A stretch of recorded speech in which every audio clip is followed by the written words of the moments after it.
Hey everyone, here with another quick update for you this week. First, Tabitha is sharing her experience in a Toronto court last week. Second, Ed has something to share from snowy Alberta. And third, we've got principle number 2 to answer the question, what should be in a sex ed curriculum? So let's get right to it. First up, Tabitha. Hey Tabitha. Thanks, Colin. The Ontario Court of Appeal is hearing a case regarding conscience rights for physicians here in Ontario.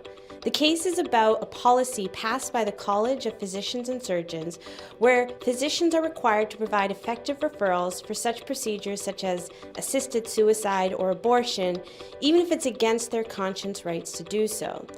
The case won't be heard until a further date, but ARPA is applying to intervene. We want to provide ARPA's perspective to the courts on this case.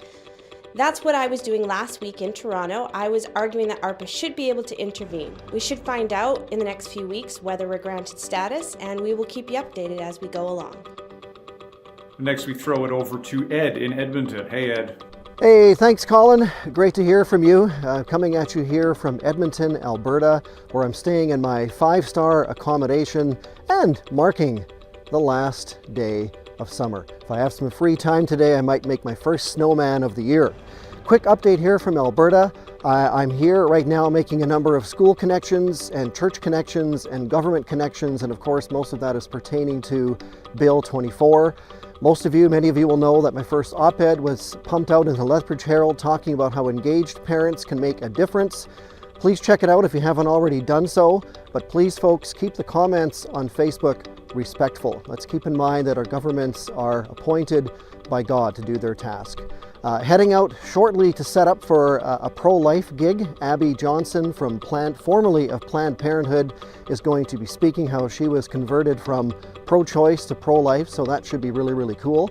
That's it here. It's a busy weekend, but it's a lot of fun. It's fresh, it's cool, and it's back to you, Colin, where I'm sure you're a lot warmer than I am right here. Take care. God bless.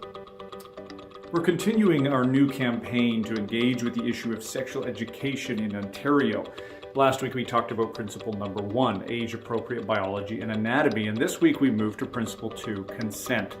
Now, consent is a big term that's thrown around. It's hailed as the big solution, that we can all just agree on consent and all our problems will be solved. The problem is that consent is not enough. Just because someone consents doesn't mean that you can do whatever you want to them. Besides that, there are other factors. People will make different decisions they later regret under pressure or in tough social settings, and more. Further, neuroscientific evidence reveals that teenagers are generally incapable of properly evaluating risks.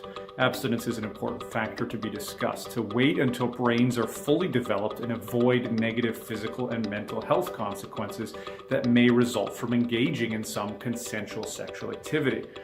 Alongside maturity is the factor of relationship, commitment, and mutual trust. It's important that this perspective not be missed. The bottom line is our children must be taught to respect each other and their bodies. Consent is not enough.